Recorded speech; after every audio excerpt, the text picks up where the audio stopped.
Good morning, all of you. Good morning, ma'am.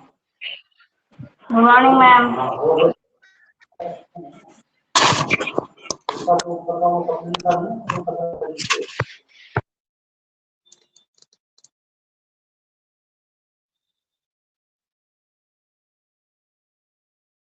Good morning, beta. Good morning.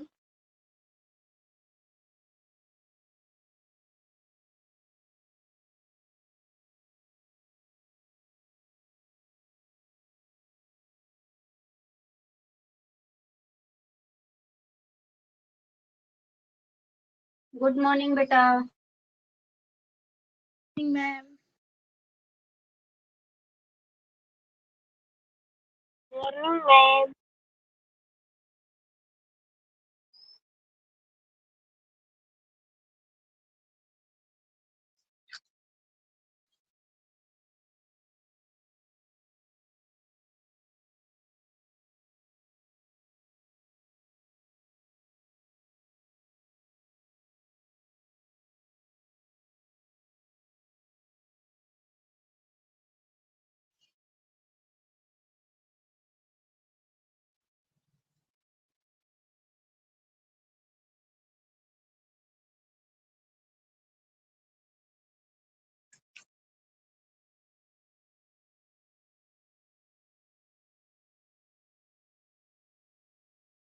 क्या बात है बेटा, आज तो बच्चे ज्वाइन नहीं हो रहे।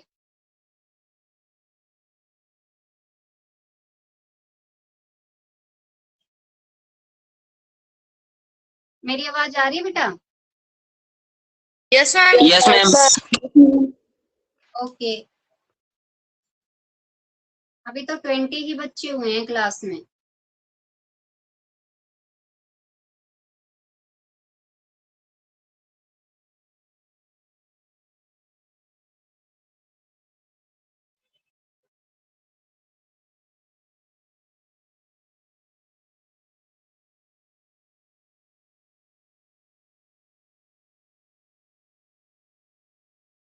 पाँच मिनट वेट करते हैं बेटा, फिर शुरू करते हैं हम अपना चैप्टर।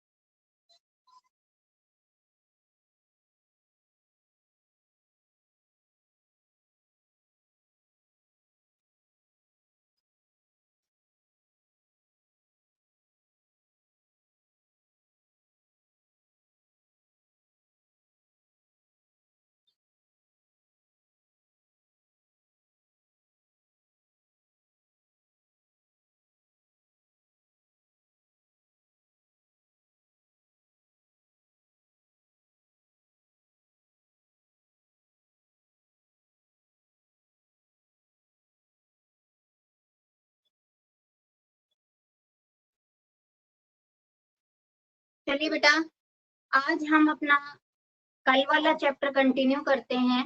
आज हम समास के भेद पढ़ रहे हैं। क्या पढ़ रहे हैं? आज हम समास के भेद पढ़ रहे हैं। कल आपने पढ़ा था समास क्या होता है, समस्त पद कैसे बनता है, समस्त पद का विग्रह कैसे होता है, और पूर्व पद और उत्तर पद क्या होते हैं। ये सभी को समझ में आ गए थे कल? Yes, ma'am. Yes, ma'am. Okay बेटा। Yes, ma'am.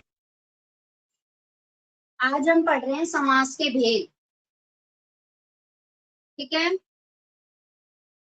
समास के 6 भेद बताए हैं इस बुक में। वैसे तो 4 भेद होते हैं, एक ऐसा भेद होता है जिसके 2 उपभेद होते हैं।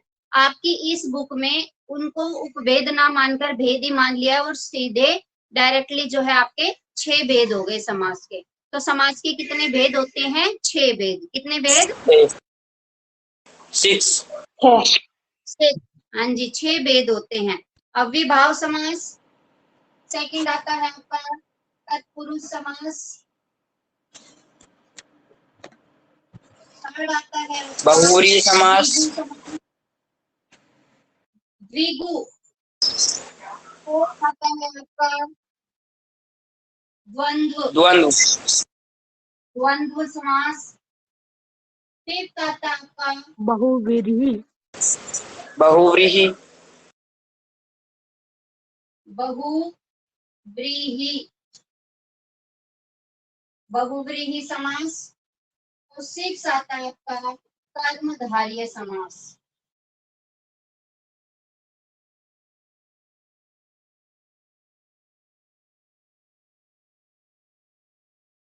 ये आपके 6 भेद है समास के। अव्ययभाव समास, तत्पुरुष समास, द्विगु समास, द्वंद्व समास, बहुव्रीहि समास और कर्मधारय समास। पहले तो आपको इनका उच्चारण आना चाहिए सभी को। अव्ययी, अव्यय होता है ना, अव्यय, उसमें ये पे बड़ी की बात है। अव्ययभाव, अव्ययी भाव समास। ठीक है, सभी अपने मन में उच्चारण करके देखना, ये बोलने आने चाहिए सभी को। सेकंड मैंने बताया तत्पुरुष समास।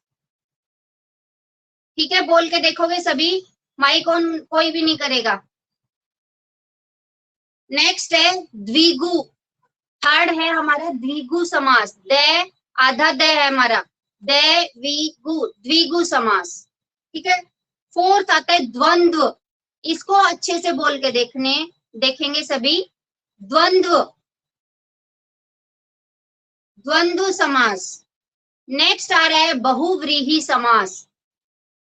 नेक्स्ट है लास्ट वाला हमारा कर्मधारय समास। अभी जो हमारा क्या है, द्विगु समास और हमारा कर्मधारय समास, ये इसी के 2 उपभेद बताए थे। बाकी जो आप कभी बुक पढ़ोगे और बुक देखोगे तो उसमें द्विगु और हमारा कर्मधारय समास जो है तत्पुरुष समास के 2 उपभेद बताए हैं। ठीक है, और अभी आपकी इस बुक में सीधे ही आपके 6 समास के भेद कर दिए। ठीक है, ऐसे पढ़ लो, वो कर लो। आपको तो डेफिनेशन समास की पहचान होनी चाहिए कि ये जो समस्त पद है किस समास का है। तो अभी आज हम क्या पढ़ेंगे, इन समास के भेदों की जो पहचान होती है। पहचान किससे करते हैं, कोई भी समस्त पद दिया हो, उस समस्त पद को हम पहचानेंगे कि उन समस्त पद में क्या मेन होता है, जिससे हम उसको अव्ययभाव समास, तत्पुरुष समास, द्विगु, द्वंद्व, बहुव्रीहि या कर्मधारय का नाम देते हैं। और ये पहचानने के लिए आपको सबसे पहले पद पता होने चाहिए कि पद, किसी भी समस्त पद के 2 पद कौन से। अगर आपने उनके पद ठीक से बना लिए तो आप समास की पहचान भी अच्छे से कर पाएंगे। जैसे कि अभी मैं आपको बताऊं, अभी अव्ययभाव समास की डेफिनेशन देखिए। अव्ययभाव समास क्या होता है, अव्ययभाव समास जिस समस्त पद का पहला पद अव्यय हो तथा उसके योग से समस्त पद भी अव्यय का कार्य करते हो, अव्ययभाव समास कहलाता है। अभी क्या होता है, देखो बेटा, अव्ययभाव समास का एक उदाहरण।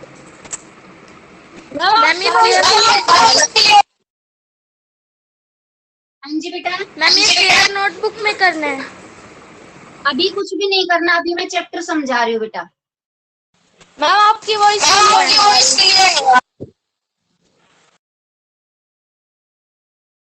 बेटा नेटवर्क इश्यू होगा, 1-2 बच्चे ही बोल रहे हैं बस। वेट करो बेटा, वेट करो, आ जाएगी क्लियर आवाज।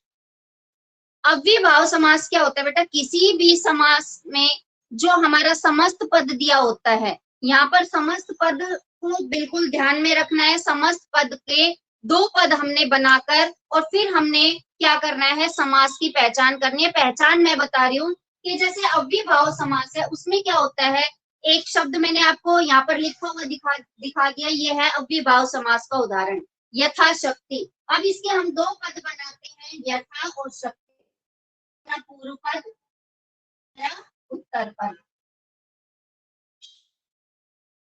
ठीक है, पूर्व पद मैंने कल आपको बताया था कि एक समस्त पद है, उसके हम 2 टुकड़े करते हैं, 2 पद बनाते हैं। समस्त पद में 2 शब्द छिपे हुए होते हैं। पहला जो शब्द होता है वो पूर्व पद और दूसरा जो शब्द होता है वो उत्तर पद। तो जब अब आपने देखा इसमें यथाशक्ति में पहला पद क्या है, यथा, और दूसरा पद क्या है, शक्ति, उत्तर पद। ठीक है, अभी इसमें क्या है कि जो हमारा उत्तर पद होता है, पहला पद हमारा क्या होता है, अव्यय। जो हमारा यहाँ पर ये पहला पद है यथा। अब ये यथा शब्द ऐसा है, यथाशक्ति, यथा सामर्थ्य, यथा अनुसार। ठीक है, इस तरह से जो यथा शब्द है वो एक अव्यय का काम करता है। और अव्यय क्या होते हैं, मैंने आपको पहले भी बता रखा है, अव्यय या विकारी शब्द जब आपको पढ़ाया था। अव्यय क्या होते हैं? मैम विकारी शब्द को ही अव्यय कहते हैं। हाँ, क्या होते हैं विकारी शब्द? गांधी भाई को मैम जो कि लिंग वचन काल के अनुसार चेंज नहीं, परिवर्तित नहीं होते। Very good Ritesh. Gargi mic off करो बेटा। मैम माइक ऑफ था। ओके। अव्यय शब्द वो होते हैं जिन पर लिंग वचन कारक काल का प्रभाव नहीं पड़ता है, यानी कि लिंग वचन काल के अनुसार जो शब्द नहीं बदलते वो अव्यय शब्द कहलाते हैं। तो हमारा अव्यय भाव समास में जो पूर्व पद होगा वो अव्यय शब्द होगा। अव्यय शब्द यानी कि वो बदलेगा नहीं, किसी भी शब्द के साथ में हम लगाएंगे उसको तो वो बदलेगा नहीं। तो अव्यय भाव समास की पहली पहचान ये है कि उसका पूर्व पद जो है अव्यय शब्द होता है। ऐसे ही मैं एक और उदाहरण बताऊं, जैसे आजन्म। आजन्म भी हमारा अव्यय भाव समास का एक उदाहरण है। और जन्म, आ हमारा पूर्व पद है और जन्म हमारा उत्तर पद है। ठीक है। दूसरी पहचान क्या होती है अव्यय भाव समास की, कि जो हमारा उत्तर पद होता है यथा शक्ति, इसका विग्रह करेंगे तो हम क्या बन जाएगा, शक्ति के अनुसार। शक्ति के अनुसार। तो हमारे अव्यय भाव समास की एक पहचान ये हो गई कि जो हमारा उत्तर पद होता है विग्रह करने पर वो पूर्व पद बन जाता है, यानी कि जो हमारा समस्त पद में जो दूसरा टुकड़ा होता है जब हम उसका विग्रह करते हैं तो वो दूसरा टुकड़ा विग्रह वाले जगह पर वो दूसरा टुकड़ा आगे आ जाता है, यानी कि पहले आ जाता है। ठीक है। अभी देखिए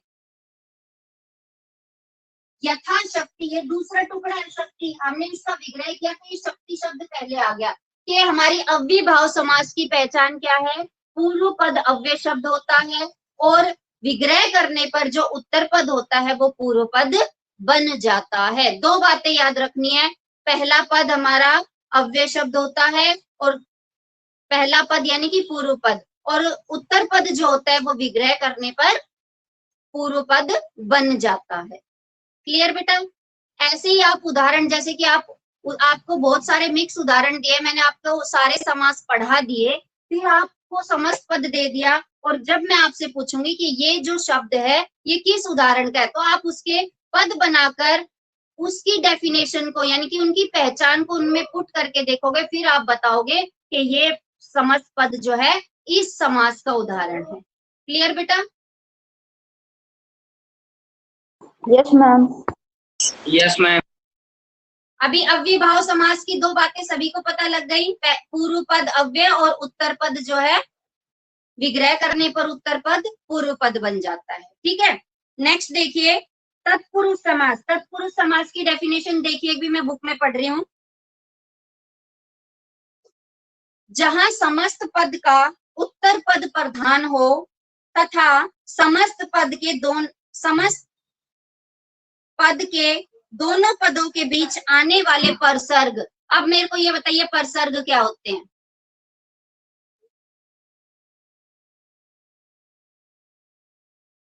परसर्ग क्या होते हैं बताइए? चिन्ह। कारक चिन्ह, विभक्ति चिन्ह जो जिसको बोलते हो साइन। का, से, की, ने, को, में, पर, ये सभी जो हमारे क्या है परसर्ग है, कारक चिन्ह है। क्लियर बेटा? Yes ma'am. Yes, ma'am. हाँ जी। अभी हमारा तत्पुरुष, ये हमारा उदाहरण था। अभी हमारा तत्पुरुष समास का उदाहरण देखिए।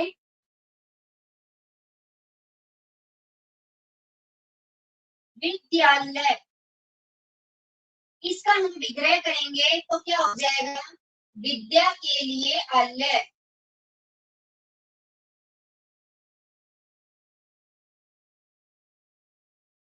इसमें हमारे क्या बनेंगे, विद्या और आलय। इसमें दो शब्द छिपे हुए हैं, पहले हम इसके पद बनाएंगे तो हमारे पास दो पद क्या निकल कर आएंगे, विद्या और आलय। ठीक है। और हमने इसका विग्रह क्या किया है, विद्या के लिए आल्य। तो तत्पुरुष समास की क्या पहचान होती है? जो हमारा समस्त पद होता है, ठीक है, समस्त पद में उत्तर पद और पूर्व पद जब हम बनाते हैं तो उत्तर पद और पूर्व पदों के बीच में हमारे को कारक चिन्ह मिलेंगे। कारक चिन्ह का मतलब जो विभक्ति चिन्ह होते हैं, ने, को, में, पर, काके, की, रा, रे, रे, में, पर, ये सभी हमें उन दो पदों के बीच में वो मिलेंगे। इसमें विद्या और आल्य, ये दो पद थे हमारे पास, इनके बीच में हमें क्या मिले हैं? कारक चिन्ह। कोई भी कारक चिन्ह मिल सकता है आपको, ठीक है। तत्पुरुष समास की पहचान क्या होती है कि उसमें जो हमारे पूर्व पद और उत्तर पद होता है, विग्रह करने पर पूर्व पद और उत्तर पद के बीच में परसर्ग चिन्ह आपको दिखाई देंगे। जहां पर भी आपको परसर्ग दिखाई दे वहां पर आपका क्या होता है? तत्पुरुष समास। क्लियर बेटा? मैम विद्या शब्द अविकारी होता है, विकारी विद्या। बेटा वो अव्यय वाला उसको छोड़ दो अभी, इसमें विकारी अविकारी कुछ लागू नहीं होता, वो अव्ययभाव समास में ही था, ठीक है।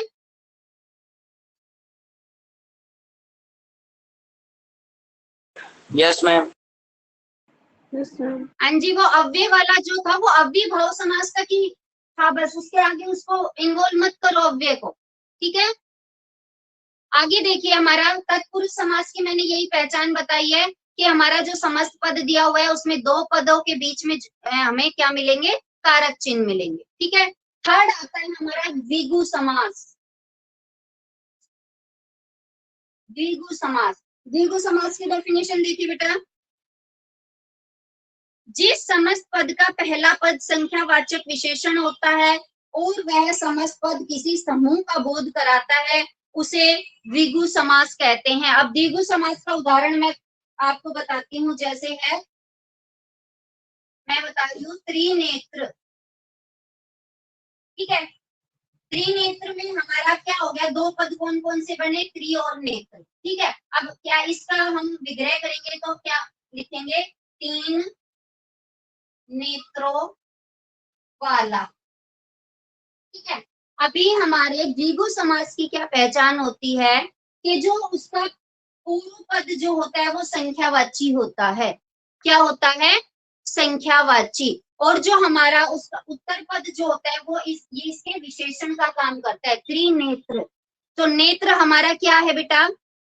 एक संज्ञा शब्द है, ठीक है। और उस संज्ञा शब्द की विशेषता बताई है ये तीन, संख्यावाचक विशेषण हो गया नहीं, तो संज्ञा शब्द की विशेषता बताने वाला एक शब्द होगा और वो संख्यावाची होगा, तो हमारा क्या होता है? द्विगु समास।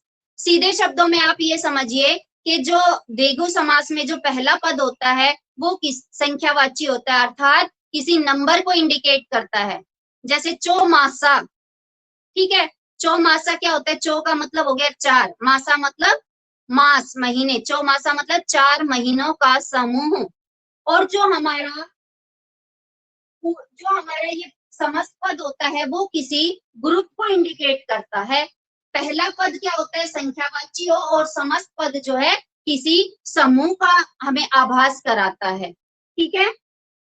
जैसे मैं अभी बोलूं नवरात्र, ठीक है, नवरात्र आते हैं ना, हमारे नवरात्रे होते हैं, तो 9 रातों का समूह, जब 9 रातों का एक समूह बन जाता है तो हम उसको क्या कहते हैं? नवरात्र, ठीक है।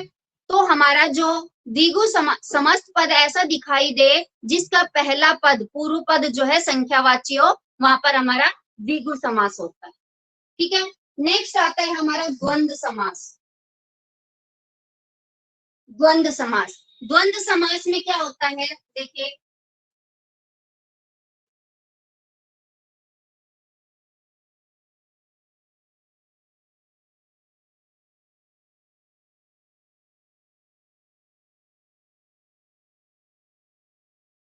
माता और पिता, ये हमारे द्वंद्व समास का एक उदाहरण है, माता पिता।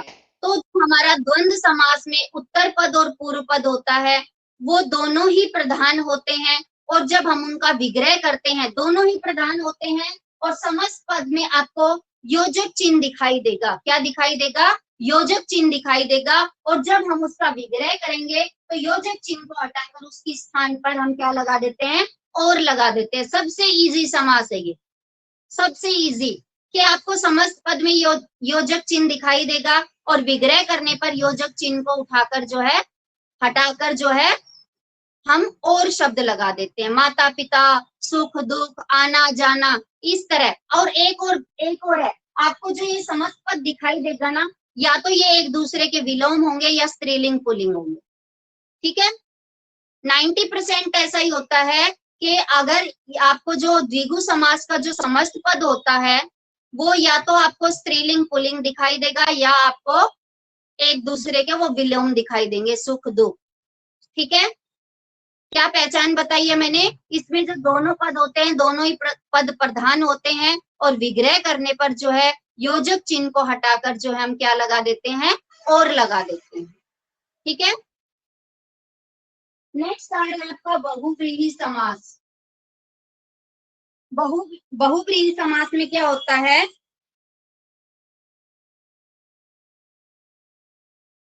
अभी इसमें क्या होता है, पहले मैं आपको द्वंद्व समास की डेफिनेशन पढ़ रही हूँ, मैंने बुक में अभी पढ़ी नहीं थी। जहां समस्त पद के दोनों पद प्रधान हो और कोई भी पद गौण ना हो। गौण का मतलब होता है कोई भी छुपा हुआ ना हो, गौण ना हो, छुपा हुआ ना हो, और जिसमें समुच्चय बोधक और तथा या अथवा एवं का लोप हो, वहां द्वंद्व समास होता है। द्वंद्व समास के दोनों पदों के मध्य योजक चिन्ह होता है। ये आपके दिए हुए हैं उदाहरण बहुत सारे। अब देखिए बहुव्रीहि समास। बहुव्रीहि समास जहां समस्त पदों में कोई पद प्रधान न होकर अन्य पद प्रधान हो, वहां बहुव्रीहि समास होता है। बहुव्रीहि समास का एक उदाहरण देखिए बेटा,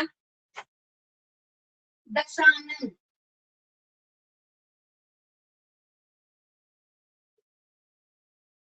दस है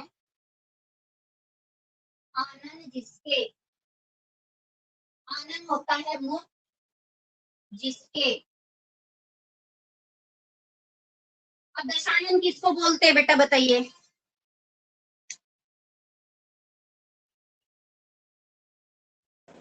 मैम एक बार दोबारा बताना, क्या क्या पूछ रहे हैं? दशानन किसको बोलते हैं? जिसके 10 सिर हो। 10 मैम 10 सिर हो। 10 सिर, 10 मुंह। रावण को बोलते बेटा दशानन। 10 मुंह। हाँ, आपने देखा होगा जब रावण का वध हुआ था, तो जब श्री राम उसका वध कर रहे थे तो उसका सिर काट रहे थे तो एक और आ जाता था, फिर काटते थे, तो ऐसे ही उसके 10 मुख थे बेटा, तो रावण को दशानन बोलते हैं, ठीक है।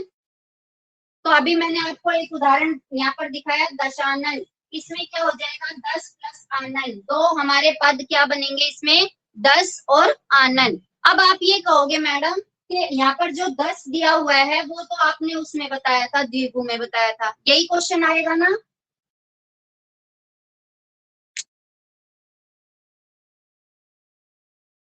हेलो, आवाज आ रही है? Yes, ma'am. Yes ma'am. Yes ma'am. अभी आप ये सोच रहे होगे कि मैडम ने तो द्विगु समास में बताया था कि पहला पद संख्यावाची और यहाँ भी संख्यावाची आ रहा है 10। अभी यहाँ पर क्या पहचान है बेटा, जैसे कि ये किसी, जब हम इसका विग्रह करते हैं तो जो हमारे ये पद जो इसके बनते हैं 10 और आनंद, ये दोनों ही पद जो है प्रधान नहीं होते, कोई तीसरा ही पद प्रधान होता है। तीसरा पद प्रधान का मतलब ये होता है जो हमने यहाँ पर इसका विग्रह किया है, 10 है आनंद जिसके। अब यहाँ पर जो जिसके शब्द है वो किसी तीसरे पर्सन को इंडिकेट कर रहे हैं ना? यस बेटा जवाब दिया करो समझ में। अभी आपको समास समझने के लिए उसका विग्रह करना भी आना चाहिए और उसके पद बनाने भी आने चाहिए। आप विग्रह कर लोगे, पद बना लोगे, तो ही आपको इसकी क्या पहचान होगी, समस्त पद जो है किस समास का उदाहरण है। तो हमने इसका विग्रह, इसके पद बनाए 10 और आनंद, ठीक है, और इसका विग्रह किया 10 है आनंद जिसके, ठीक है। तो 10 है आनंद जिसके, कोई थर्ड पर्सन यहाँ पर आपको दिखाई दे रहा है कि किसी थर्ड पर्सन के बारे में बात की जा रही है। बहुव्रीहि समास की पहचान यही होती है कि समस्त पद में पूर्व पद और उत्तर पद दोनों ही प्रधान नहीं होते, कोई तीसरा ही प्रधान होता है और वो किसी विशेष व्यक्ति वस्तु के लिए होते हैं, तो वहां पर क्या होता है, हमारा बहुव्रीहि समास। और बहुव्रीहि समास की सबसे मोटी पहचान ये होती है बेटा, जो भगवानों के नाम होते हैं ना, मोस्टली दशानन, आपका जो है गजानन, पीताम्बर, ये जो भगवानों के नाम के लिए जो भी शब्द रूढ़ हुए हैं ना, वो सारे आपके बहुव्रीहि समास के उदाहरण हैं। जैसे मैं अभी आपको एक उदाहरण और बताती हूँ, बोल के बताती हूँ, पीताम्बर। ठीक है, पीताम्बर क्या होता है, पीत प्लस अंबर, पीत का मतलब पीला, अंबर का मतलब कपड़े, तो इसका विग्रह हम करेंगे, पीले हैं वस्त्र जिसके, तो पीले वस्त्र कौन पहनता है बेटा, श्री कृष्ण। श्री कृष्ण कृष्ण। भगवान पहनते हैं, तो हाँ जी, पीले हैं वस्त्र जिसके अर्थात श्री कृष्ण। तो जो पीताम्बर शब्द है वो किसका उदाहरण हो जाएगा, बहुव्रीहि समास का। ऐसे ही मैं अगर बोलूं गजानन, गज के समान आनन है जिसका, आनन मैंने क्या बताया है, आनन का मतलब मुख बताया ना, गज का मतलब क्या होता है, हाथी, हाथी के समान मुख है जिसका, कौन है वो, गणेश जी हैं। ऐसे ही गणेश, हाँ जी, ऐसे ही गणेश जी का मैं एक और उदाहरण दूं, लंबोदर, लंबा है उदर जिसका, उदर क्या होता है बेटा, पेट, लंबा है उदर जिसका अर्थात गणेश जी। तो ये जो भगवानों के नाम होते हैं मोस्टली किसमें आते हैं, बहुव्रीहि समास में। अब आपके जो कर्मधारय समास और बहुव्रीहि समास है, इसको समझने की बहुत ही ध्यान से समझना है, क्योंकि कर्मधारय समास और बहुव्रीहि समास में एक जैसे शब्द आते हैं, लेकिन हम उनको उनके विग्रह के आधार पर अलग अलग समास का नाम देते हैं। अभी देखिए,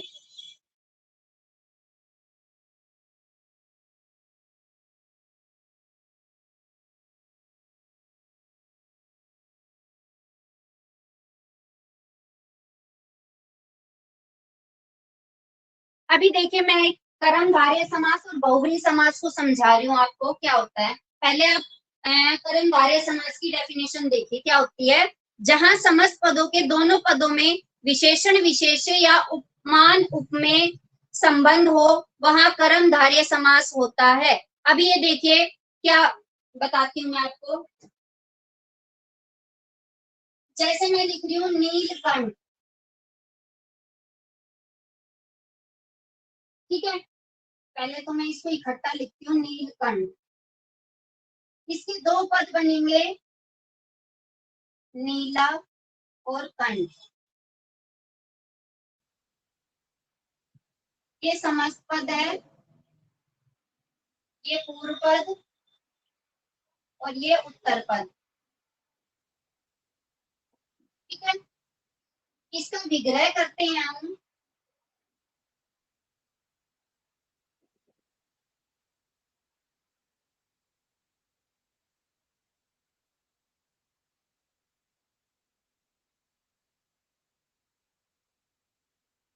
देखिए बेटा, अभी इसका एक विग्रह और करें हम,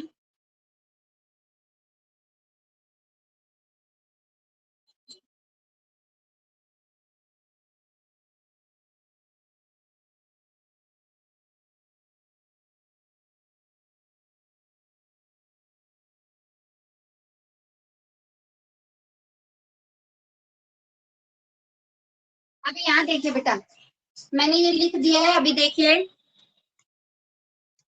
देखो, एक ही शब्द है नीलकंठ, एक शब्द है ये नीलकंठ, और इसके हमने दो पद, इसके पद बनाए नीला और कंठ, ठीक है।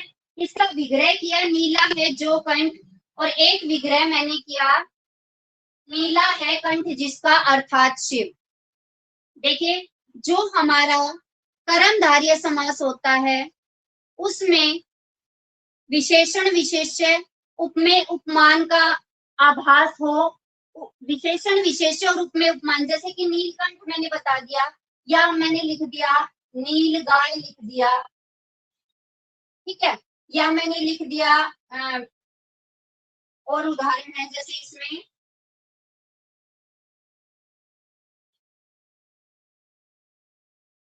ऐसे लिख दिया चरण कमल।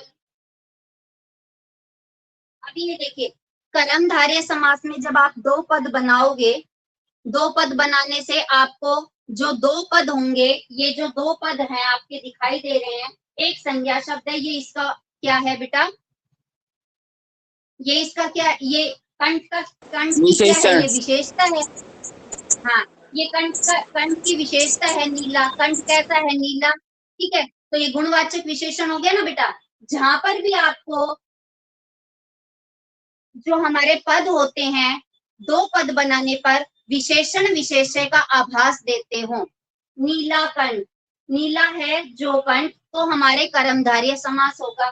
पद तो आपके यही बनेंगे, लेकिन इसके आधार पर अगर आप इसका विग्रह ऐसे करोगे, नीला है जो कंठ, तो कर्मधारय समास बताना है। अगर आप इसका विग्रह करोगे, नीला है कंठ जिसका अर्थात शिव, यहाँ पर तो क्या है, नीला है जो कंठ। अब नीला कंठ किसी का भी हो सकता है, जैसे किसी के चोट लग जाती है तो नील पड़ जाती है, या कोई कलर लगा ले, मैं बहुत सारे बच्चों के कंठ पे कलर लगा दूं तो सबका नीला कंठ हो जाएगा। तो अगर इस तरह का आभास हो, ये जो हमारे बहुव्रीहि समास होता है वो किसी विशेष व्यक्ति के लिए होता है, व्यक्ति, वस्तु या रूढ़ जो हो गए हैं, जिसके लिए वो शब्द रूढ़ हो गए हैं, वो होते हैं। और हमारा जो कर्मधारय समास होता है वो हमारा विशेषण विशेष्य या उपमेय उपमान। अभी ये देखिए, अभी मैं बताऊंगा आपको चरण कमल क्या होता है, चरण और कमल। अब उपमेय उपमान क्या होता है, ये देखो एक बार, ये नील गाय, नील और कंठ जो है, ये क्या है, कंठ क्या है, संज्ञा है, शब्द है, और ये इसकी विशेषता है, तो ये क्या हो गया, विशेषण हो गया। ये कंठ क्या हो गया, विशेष्य हो गया, इसकी विशेषता है तो। ठीक है, और एक होता है, जैसे मैं बता दूं, चरण कमल, इसमें क्या हो जाएगा, चरण और कमल दो होंगे, तो यहाँ पर ये क्या है, कमल क्या हो गया, हमारा क्या हो गया, विशेषण, और चरण क्या हो गया, हमारा विशेष्य। ठीक है, तो हमारा चरण को किसके समान बताया है, कमल के समान चरण। ठीक है, अभी ये क्या होता है, यहाँ पर तो हमारा क्या है, विशेषण विशेष्य। अब जिसके समान बता दिया तो यहाँ पर हमारा क्या होता है, उप, उपमेय और उपमान। उपमेय उपमान वो होता है जिसके साथ किस एक वस्तु की तुलना किसी दूसरी के साथ की जाए, तुलना की जाए या उसके समान बता दिया जाए, समानता जिसकी बता दी जाए, यानी कि हमारे चरण किसके समान बता दिए, कमल के समान। अब ऐसा समस्त पद जिसमें आपको विशेषण विशेष्य दिखाई दे या उपमेय उपमान दिखाई दे, वहां पर कर्मधारय समास होता है। अब यही शब्द आपके अगर बहुव्रीहि समास में आ जाते हैं तो आप इनको इनके विग्रह के आधार पर बहुव्रीहि समास कह सकते हो, दोनों में ही आप इनको रख सकते हो। मैंने आपको अभी एक नीलकंठ का बताया, नीलकंठ आप कर्मधारय समास में भी रख सकते हो और बहुव्रीहि समास में भी रख सकते हो। ठीक है, विग्रह के आधार पर। ठीक है, विग्रह अगर आप ऐसे करोगे तो आप बहुव्रीहि समास कहोगे, विग्रह अगर ये करोगे तो आप क्या बोलोगे उसको, कर्मधारय समास। इनको बहुव्रीहि समास और कर्मधारय समास को मैं कल दोबारा से लूंगी, दोबारा इनको क्लास में, और इसकी चैप्टर की एक्सरसाइज करवाऊंगी। ठीक है, जहां तक आपको समझ आया है एक्सरसाइज करने की आप कोशिश करना, जितनी अगर आपसे हो जाए बुक में ही करना। ठीक है बेटा, अभी आपकी क्लास का टाइम ओवर हो गया है, कल मैं आपको कर्मधारय समास और बहुव्रीहि समास फिर से समझाऊंगी। ठीक है, you can leave the class. Bye everyone. Okay. Bye, ma'am. Bye ma'am. Bye, ma'am. Bye, ma'am. Bye, ma'am.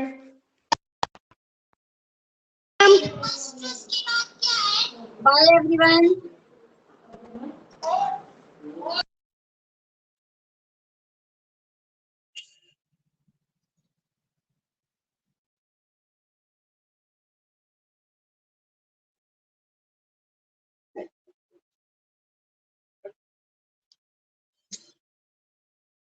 बेटा लीव करो class. Saurabh, Shruti, Juneeb, class leave करो बेटा।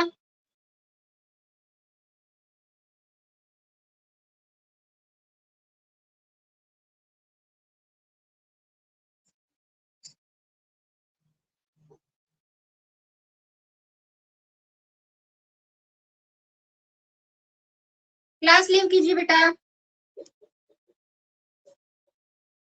विशाखा, कीर्ति, जुनीब और श्रुति, क्लास लीव कीजिए।